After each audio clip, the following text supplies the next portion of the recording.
morning student. As we have already discussed the role of pancreas and the role of liver in the process of digestion, now we will move towards another topic which is complete digestion of food in intestine. So intestinal juice, it is secreted by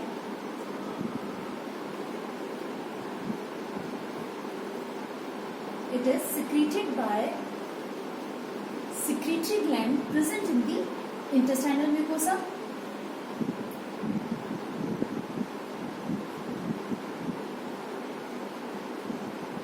Present in intestinal mucosa, and this intestinal juice, it is also known as succus entericus. Intestinal mucosa, what it is known as? It is also known as succus entericus.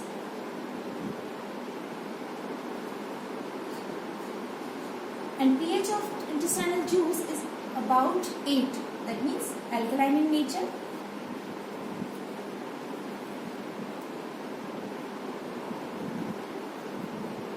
अब देखिए, हम लोग ये बात कर रहे हैं कि जो इंटेस्टाइनल जूस है वो कहाँ से रिलीज हो रहा है। इंटेस्टाइनल म्यूकोसा के अंदर जो इंटेस्टाइनल ग्लैंड्स हैं, जो ग्रंथियां हैं, वो रिलीज करती है इंटेस्टाइनल जूस को। और कैसे रिलीज करेगी? इसका पीएच जो है इट इज अबाउट 8 होता है। दैट मीन्स अल्कलाइन नेचर का होगा। इस इंटेस्टाइनल जूस को सकस एंटेरिकस भी कहा जाता है। और अब आप देखिए कि एक्चुअल में जो इंटेस्टाइनल जूस का सिक्रीशन होता है उसका स्टिमुलेशन कहाँ से आता है। तो उसकी स्टिमुलेशन जो है, एक specific type of hormone release होता है इंटेस्टाइनल म्यूकोसा के द्वारा, जिसे एंटेरोक्राइनिन कहा जाता है। So stimulation of intestinal juice, stimulation of intestinal juice कहाँ से रिलीज होगा? जैसे ही देखिए, हम डायग्राम से एक्सप्लेन करें इस चीज को, इसको समझने की कोशिश करें कि यहाँ पे ये स्टमक वाला पोर्शन हो गया। स्टमक में जो पार्शियली डाइजेस्टेड फूड था, that was known as chyme. अब ये काइन जो है आपके कहाँ आ जाता है? पाइलोरिक वॉल से ड्यूडेनम के अंदर आ जाएगा। ड्यूडेनम से फिर यहाँ पे आपका जो राइट साइड है वहां से लीवर जो है, लीवर से बाइल का सिक्रीशन होता है। और सिमिलरली यहाँ से जो ड्यूडेनम का यू वाला लूप, यू शेप लूप जो है, वहां से पेनक्रिएटिक जूसेस का पेनक्रियास के द्वारा सिक्रीशन होता है। अब क्या होगा? जब काइन यहाँ पे आता है, ड्यूडेनम के अंदर आ जाता है, तो यहाँ पे कुछ सिक्रीटरी ग्लैंड्स प्रेजेंट होती हैं जो कि एक हार्मोन रिलीज करेगी, एक स्पेसिफिक हार्मोन रिलीज करती है। उसका नाम है एंटेरोक्राइनिन। यहाँ से आपको याद होगा तो हम लोगों ने और हार्मोन भी रिलीज हुए थे, जिससे अपन क्या बोल रहे थे? पॉलीसिस्टोकाइनिन, पेनक्रियोजाइनिन। पॉलीसिस्टोकाइनिन, पेनक्रियोजाइनिन जो हार्मोन था वो लीवर को स्टिमुलेट कर रहा था, गॉल ब्लैडर को स्टिमुलेट कर रहा था, वहां से बाइल का सिक्रीशन करवा रहा था। सिमिलरली जो पेनक्रियोजाइनिन वाला पार्ट था उस हार्मोन का, वो पेनक्रियास को स्टिमुलेट कर रहा था और पेनक्रिएटिक जूसेस का सिक्रीशन जो है उसको करवा रहा था। तो ये हम ऑलरेडी हमारी पिछली क्लास में डिस्कस कर चुके हैं। आज हम जो बात कर रहे हैं वो इंटेस्टाइनल जूस का सिक्रीशन कैसे होता है। तो इंटेस्टाइनल जूस का सिक्रीशन के लिए जैसे ही काइन इंटेस्टाइन के अंदर आया, वैसे ही स्पेसिफिक सिक्रेटरी ग्लैंड जो है वो स्टिमुलेट हुई। उनके स्टिमुलेशन की वजह से एक स्पेसिफिक हार्मोन रिलीज हुआ, and which is known as enterocrinin. ये एंटेरोक्राइनिन हार्मोन जो होगा, क्या करेगा ये? क्योंकि ये हार्मोन है तो इसको ले जाने के लिए तो डक्ट तो प्रेजेंट होगी ही नहीं। तो ये जो एंटेरोक्राइनिन हार्मोन होगा वो ब्लड सर्कुलेशन के थ्रू इंटेस्टाइनल ग्लैंड्स को स्टिमुलेट करेगा और वहां से इंटेस्टाइनल जूस का सिक्रीशन जो है वो होगा। तो enterocrinin hormone it stimulate intestinal gland to secrete intestinal juice.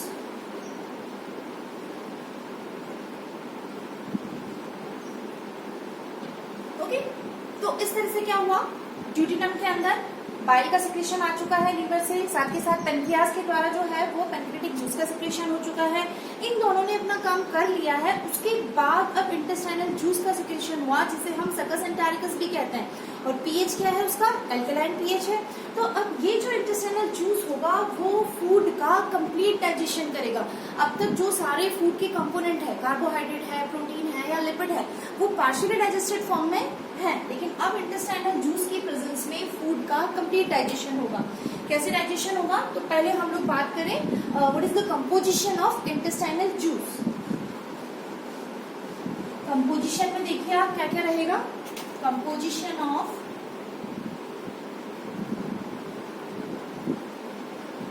Intestinal juice,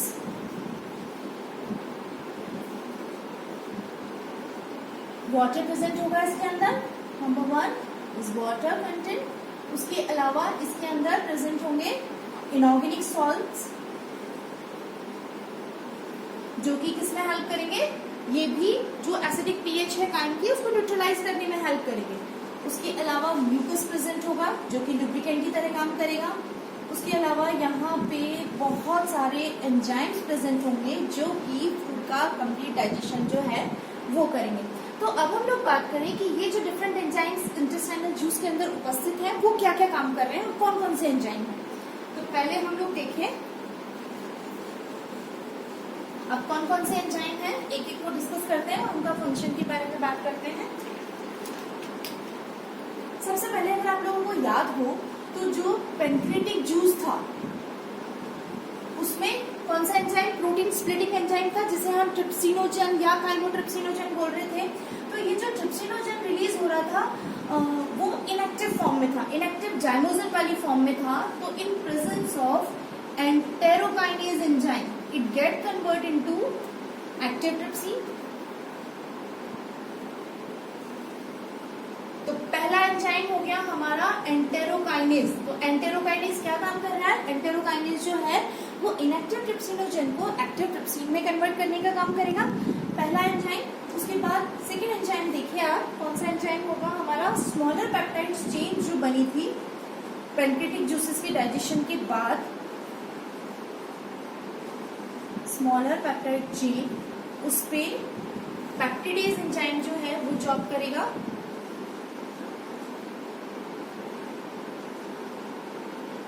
और क्या बनाएगा? डाइपेप्टाइड्स बनाएगा। एक चीज और ध्यान रखने वाली है कि ये सारे के सारे एंजाइम जो हैं वो एल्केलाइन मीडियम में ही एक्टिव रहेंगे, इसीलिए हमारा जो पेनक्रेटिक जूस का पीएच था या इंटेस्टाइनल जूस का पीएच है वो एल्केलाइन पीएच है ना। तो इसीलिए उस पीएच को जो काइम की एसिडिक पीएच थी उसको न्यूट्रलाइज किया गया था। तो एंटेरोकाइनेज की प्रेजेंस में इनएक्टिव ट्रिप्सिनोजन एक्टिव ट्रिप्सिन में कन्वर्ट हुआ। सिमिलरली पेप्टिडेज एंजाइम की प्रेजेंस में जो स्मॉलर पेप्टाइड चेन थी वो डाइपेप्टाइड्स में कन्वर्ट हो जाएंगी। फिर उसके बाद देखिए आप सुक्रोज जो होगा वो सुक्रेज एंजाइम की प्रेजेंस में किसमें कन्वर्ट हो जाएगा? ग्लूकोज और फ्रक्टोज के अंदर।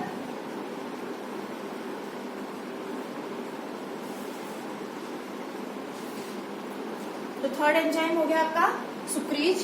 फिर उसके बाद होगा माल्टेज एंजाइम के प्रेजेंस में मोल्टोज और मोल्टोट्रायोज।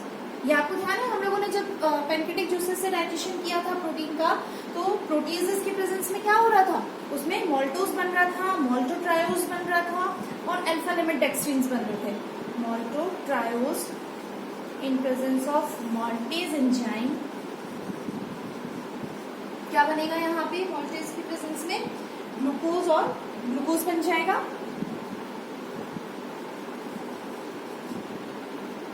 उसके अलावा नेक्स्ट एंजाइम जो है वो है लैक्टेज। लैक्टेज की प्रेजेंस में लैक्टोज जो है वो ग्लूकोज और गैलेक्टोज में कन्वर्ट हो जाएगा।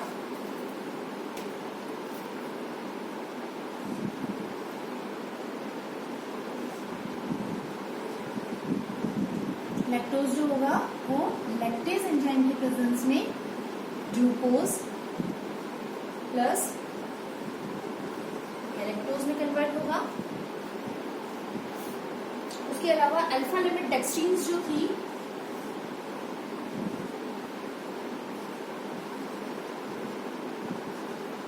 वो अल्फा लिमिट डेक्स्ट्रीनेज एंजाइम की प्रेजेंस में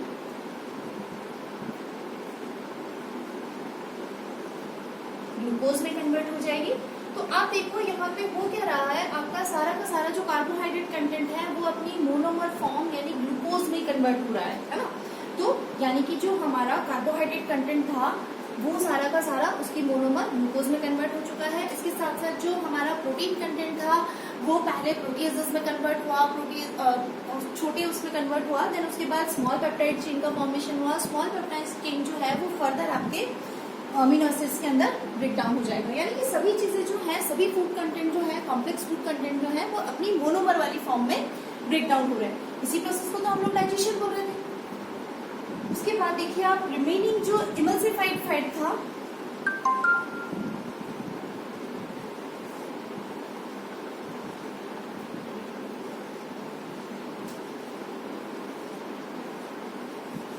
वो भी लाइपेज एंजाइम की प्रेजेंस में किसमें कन्वर्ट हो जाएगा, फैटी एसिड और ग्लिसरॉल के अंदर कन्वर्ट हो जाएगा।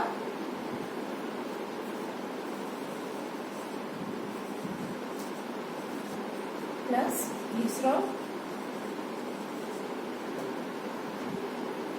उसके अलावा आप लोग देखिए और एंजाइम है, फॉस्फोलिपिड्स जो होंगे वो फॉस्फोलाइपेज की प्रेजेंस में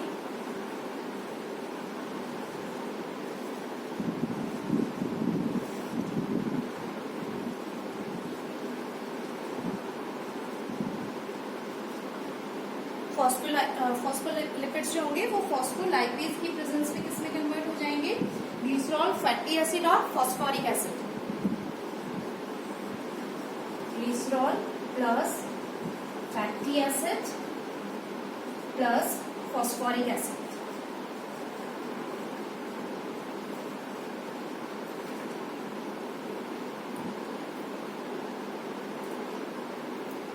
इसी तरह से जो न्यूक्लिक एसिड्स होंगे, न्यूक्लिक एसिड मतलब डीएनए एंड आरएनए, तो वो न्यूक्लियोटाइडेज की प्रेजेंस में न्यूक्लियोटाइड्स में ब्रेक डाउन हो जाएंगे। न्यूक्लियोटाइडेज एंजाइम की प्रेजेंस में न्यूक्लियोटाइड्स में कन्वर्ट हो जाएंगे। सिमिलरली जो न्यूक्लियोसाइड्स बनेंगे, न्यूक्लियोटाइड्स के फर्दर ब्रेकडाउन से न्यूक्लियोसाइड्स का फॉर्मेशन होगा। तो न्यूक्लियोसाइड्स जो है वो न्यूक्लियोसाइडेज एंजाइम की प्रेजेंस में प्यूरीन और pyrimidine bases, nitrogenous bases, purine और we can see pyrimidine, nitrogenous bases plus pentose sugar, ribose sugar जिसे हम बोल रहे थे, प्लस फॉस्फेरिक एसिड। तो इस तरह से इंटेस्टाइनल जूस की प्रेजेंस में फूड का कंप्लीट डाइजेशन होता है।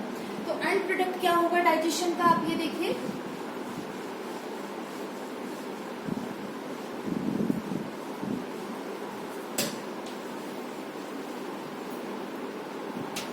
What are the end products of digestion?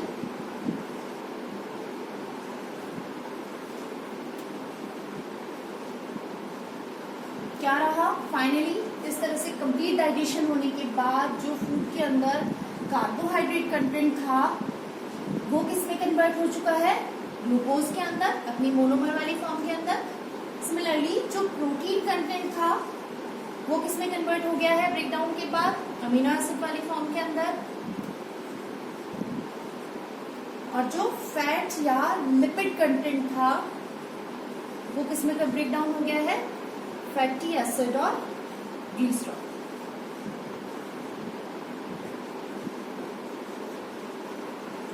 तो इस तरह से आप देखिए इंटेस्टाइन के अंदर फूड का कंप्लीट डाइजेशन हो जाता है और कार्बोहाइड्रेट ग्लूकोज में, प्रोटीन जो है वो अमीनो एसिड्स के अंदर, और फैट और लिपिड जो है वो फैटी एसिड और ग्लिसरॉल में कन्वर्ट हो चुके हैं। यही हमारा डेफिनेशन था। डाइजेशन का डेफिनेशन क्या बात की थी हम लोगों ने, the process of conversion of complex food molecules into simple absorbable form, this is known as digestion. तो अब ये जो कॉम्प्लेक्स फूड फॉर्म था वो सिंपल एब्जॉर्बेबल फॉर्म में कन्वर्ट हो चुका है। तो इस तरह से इंटेस्टाइनल जूस जो है वो फूड का कंप्लीट डाइजेशन करेगा। अब क्या होगा, डाइजेशन के बाद नेक्स्ट प्रोसेस जो आता है वो है हमारा एब्जॉर्प्शन। तो ये जो सारे मोनोमर्स हैं वो ब्लड के अंदर एब्जॉर्ब किए जाते हैं और ब्लड सर्कुलेशन के थ्रू पूरी बॉडी में डिस्ट्रीब्यूट किए जाएंगे, जिससे फूड का ऑक्सीडेशन होके हमें एनर्जी जो है वो मिलेगी। तो इस चीज को हम लोग हमारी नेक्स्ट क्लास में डिस्कस करेंगे कि किस तरह से फूड कंटेंट जो है वो सिंपल फॉर्म जो है वो ब्लड में एब्जॉर्ब होती है और एब्जॉर्प्शन के बाद किस तरह से उसे असिमिलेट किया जाता है, दैट मीन्स उस फूड को किस तरह से डिस्ट्रीब्यूट किया जाता है हमारी बॉडी में और किस तरह से ऑक्सीजन की प्रेजेंस में फूड का ऑक्सीडेशन होता है और एनर्जी रिलीज होता है इन फॉर्म ऑफ एटीपी। तो ये हम लोग नेक्स्ट क्लास में डिस्कस करेंगे। तब तक आप लोग इसको समझो और पढ़ो। Thank you so much.